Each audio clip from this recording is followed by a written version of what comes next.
एक जमात अहले हदीस की मस्जिद है, मस्जिद अबू बकर सिद्दीक जोगाबाई में। एक जमात इस्लामी की मस्जिद है, औरतें खूब जाती हैं, जुमा हो, नमाज हो, तरावी हो, सारी नमाजें पढ़ती हैं। अब शुरू हुआ है हमारे जैसे। नहीं, आप कह रहे हैं कि मस्जिदों के दरवाजे खोल दो। अभी कांवड़ यात्रा में मैंने देखा है, खुद देखा है, बहुत सारे हिंदू भाई ऐसे जो मस्जिदों में आराम करते हुए नजर आए।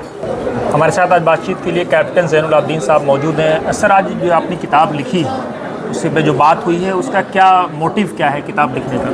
देखिए, किताबें तो कई थी, जिसमें एक जिसका जिक्र अभी चल रहा है, मुसलमानों के पसमानदगी को, why the Muslims are backward, this is the title of the book. तो उसको मैं क्लासीफाई किया है, वेयर वी आर लाइकिंग, हम कहाँ पछड़ रहे हैं।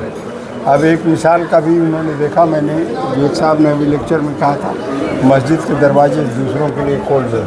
मैं एक बात पूछ रहा हूँ आपसे, I do not know whether you are Hindu और मुस्लिम। मैं अगर मंदिर में जाऊँ अपनी औरत को, तो मुझे कोई नहीं रोकेगा, लेकिन मस्जिद में अगर कोई हिंदू जाए तो उसे रोक दिया जाएगा। वो अल्लाह का घर है। ये क्या होता है, डिफरेंसेस आ रहे हैं, एक दूसरे को हम समझ नहीं पा रहे हैं। अगर एक दूसरे को हम करीब आएंगे, समझेंगे, तो नफरत खत्म होगी। हमने अमेरिका के अंदर देखा, मस्जिद के दरवाजे हर कास्ट कम्युनिटी के लिए खुला है। इवन आप जाइए, उनकी बातें सुनिए, अपने क्वेश्चन रखिए, आपको जवाब मिलेगा।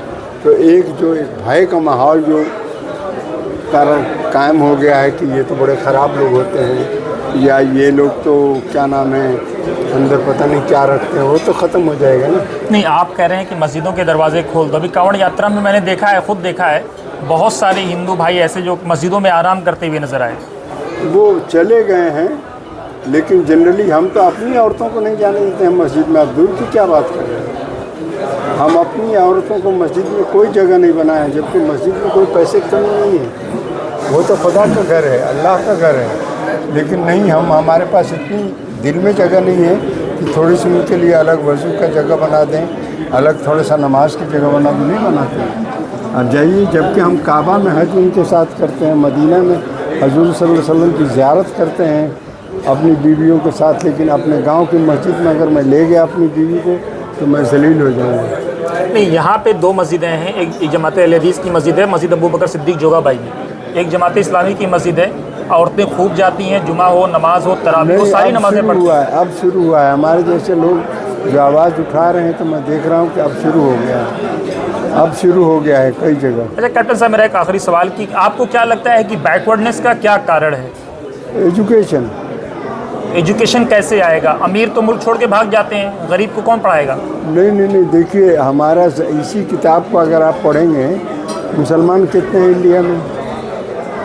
20 करोड़ लोग बोलते हैं अंदाज़े के तौर पे, आई मे बी रॉन्ग। ज़कात जो हमारा है, जो एक हमारा मजहबी टैक्स है, 5 रुपया के हिसाब से अगर वो एक जगह इकट्ठा करके सीधे किसी एक बैंक के एक खाता में, आजकल तो सारे बैंक सेंट्रलाइज हो गए हैं, ऑनलाइन है, डाल दिया जाए, तो ईद की नमाज से पहले आपके पास कितना पैसा इकट्ठा हो जाएगा?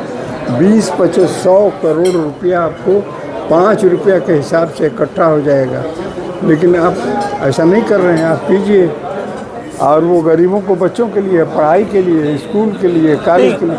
मैं ये नहीं कहता कि आप लैग कहाँ है, कमज़ोरी कहाँ है, कहाँ किस दरवाजे को नोक करने की ज़रूरत है? ये क्यों नहीं हो पा रहा है? ये सारे आइडियाज़ तो बहुत लोग दे रहे हैं। कमजोरी हमारी उलमाओं में है। हमारे पास कोई लीडर नहीं है जो हम उसके पीछे चल सकें। सबसे बड़ी लीडरशिप की महात्मा गांधी क्या थे? लीडर ही तो थे, एक इंसान थे, पूरा हिंदुस्तान उनके पीछे, सारी कौम लोग उनके पीछे चल पड़ा।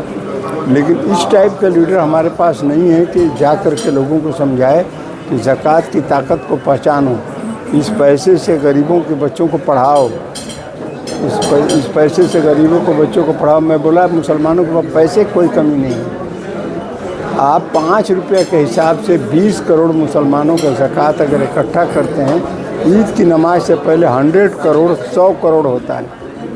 3000 करोड़ 4000 करोड़ सिर्फ दिल्ली का ज़कात बर्बाद होता है। कहाँ जाने, अल्लाह ही जाने। नहीं, एक चीज़ और बताएं, आप उलमा पे सवाल उठा रहे हैं, लेकिन सच्चर कमेटी की रिपोर्ट कहती है कि 4% लोग मदरसे में जाते हैं, 96% का पता ही नहीं है। तो उन 96 पे मेहनत क्यों नहीं हो रही है? 4 पे हर लोग, सब लोग सवाल क्यों करते हैं? ये उलमा के सवाल आते हैं। सवाल ये है साहब, देखिए, ड्रॉप आउट भी बहुत है। मैं कई बच्चों से मिला, 8वीं फेल होकर छोड़ दिया, 10वीं पास होकर छोड़ दिया, 12वीं पास होकर छोड़ दिया।